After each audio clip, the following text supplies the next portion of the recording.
जब ऐसे चिकने चेहरे हो, जब ऐसे चिकने चेहरे तो कैसे न नजर फिसले, तो कैसे न नजर फिसले जिंद मेरी ये।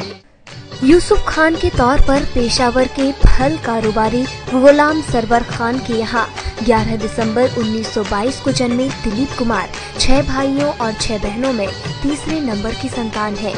पगडंडी से लेकर राजमार्ग तक का सफर दिलीप कुमार ने अपने अभिनय के जरिए बड़ी ही आसानी से तय कर लिया।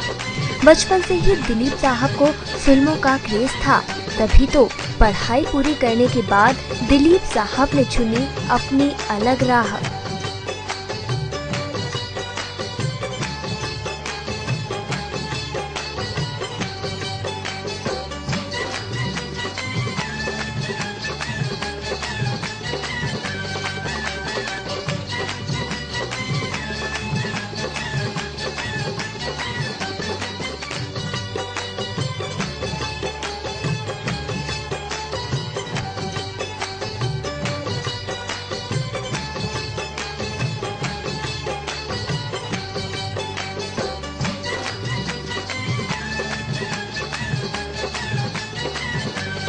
1944 में दिलीप कुमार साहब की पहली मूवी रिलीज हुई ज्वार भाटा, जिसमें नायिका के तौर पर मृदुला थी।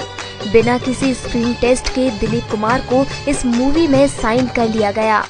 ये कहकर आपने गलतफहमी में डाल दिया।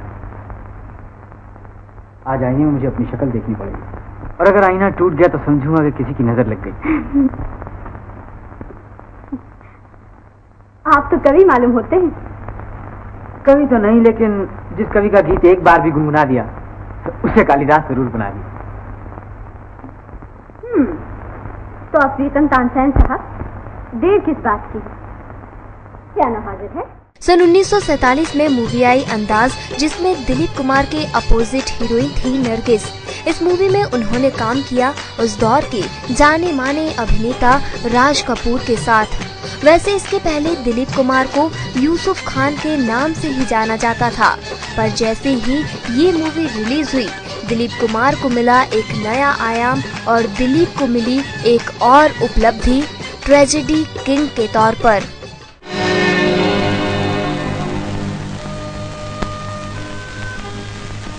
मैं समझी मेरा राजन आ गया।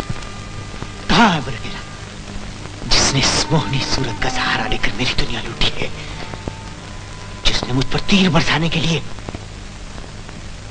इन अब्रुओं से काम लिया है, जिसने मेरे अरमानों को जलाकर राख कर देने के लिए इन गुलाबी होठों से बिजलियां गिराई हैं। मैं उस डाकू को खत्म करने से पहले इस दागते हुए शोले को, जिसने मेरे सीने में आग लगा दी है, हमेशा के लिए बुझा दूंगा। वैसे दिलीप साहब का करियर बुलंदियों पर था जब 1954 में रिलीज हुई मूवी देवदास, जिसमें उन्होंने अपने अभिनय के दम पर एक नया आयाम तय किया। मेरे यहाँ चलो, यहाँ तुम्हें देखने वाला कोई नहीं। तेरे घर चलूं, तू मेरी सेवा करेगी। ये तो मेरे जन्म भर की साथ है मेरे देवता, मेरी ये साथ पूरी कर दो। इसके बाद मैं मर भी जाऊं तो कोई दुख नहीं। मेरे घर चलो। चलूंगा। मुझे छूकर मेरी सौगंध लेकर कहो, आओगी? ये बात मैं कभी नहीं भूलूंगा पारो। अगर मेरी सेवा करने से तेरा दुख कम होता है तो मैं आऊंगा। एक जिद्दी शहंशाह का एक जिद्दी राजकुमार सलीम, इस किरदार को बखूबी निभाया दिलीप कुमार ने, और मधुबाला के साथ इस फिल्म में अपनी प्रेम कहानी को कुछ यूं बयां किया। सीना ताने मौत से खेले, कुछ न करे फरियाद।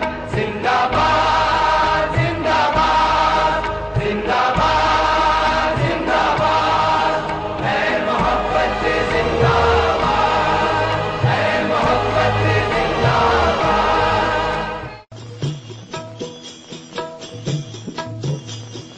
हे जीरे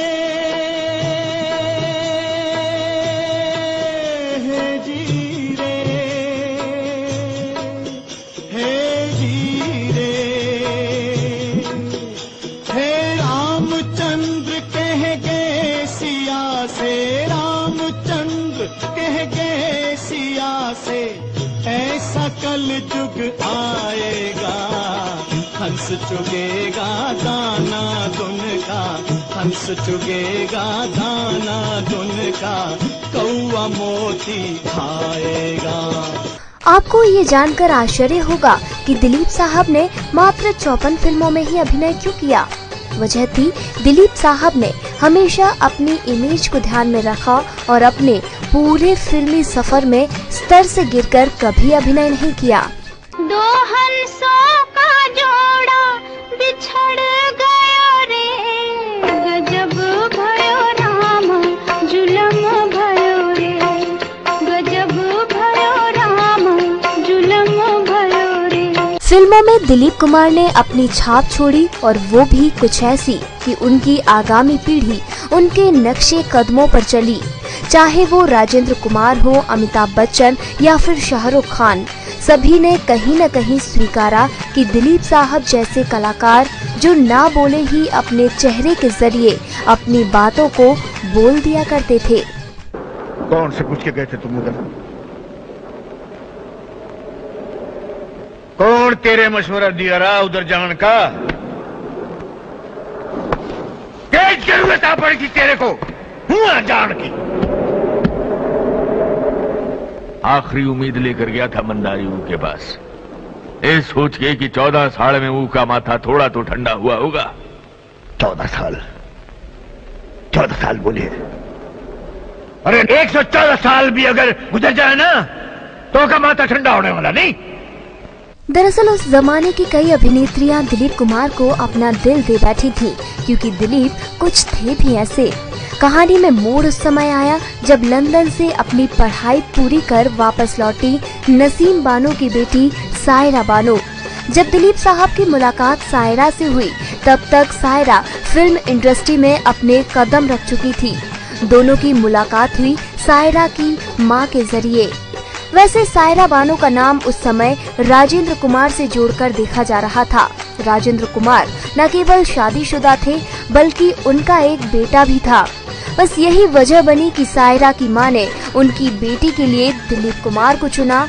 उस समय सायरा की उम्र महज 22 साल और दिलीप कुमार थे 44 साल के।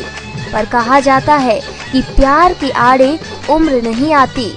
कुछ ऐसा ही हुआ उनके साथ और दिलीप कुमार ने सायरा के साथ कबूल किया ये निकाह।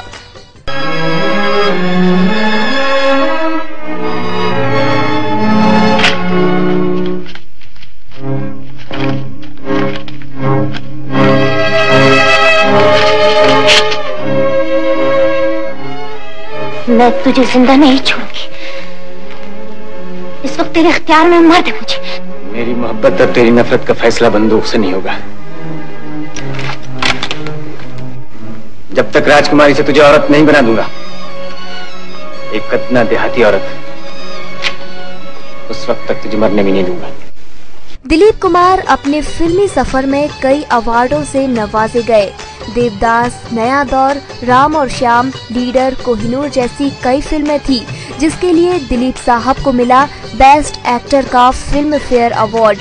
1991 में भारत सरकार की ओर से उन्हें पद्म भूषण की उपाधि से भी नवाजा गया।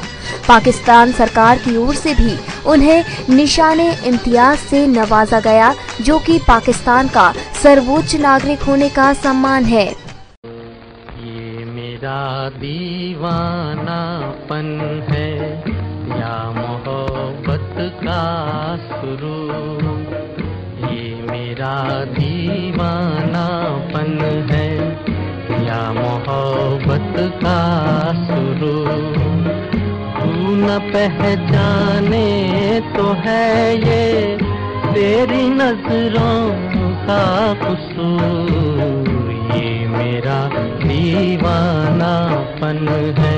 अपने पूरे जीवन काल में दिलीप कुमार के खाते में कई सम्मान आए जिनके सही मायनों में वे हकदार भी थे। अपने 88 साल के जीवन में दिलीप साहब अपने आगामी दशक के कलाकारों के लिए प्रेरणा स्रोत रहे और आज भी उनकी छवि कुछ ऐसी ही है। नैन लड़ गई हैं, नैन लड़ गई हैं तो मनवा माँ कथक होई बेकरी, प्रेम का छुट्टी है पटाखा तो धमक होई बेकरी, नैन लड़ जाई है तो मनवा माँ कसक होई बेकरी।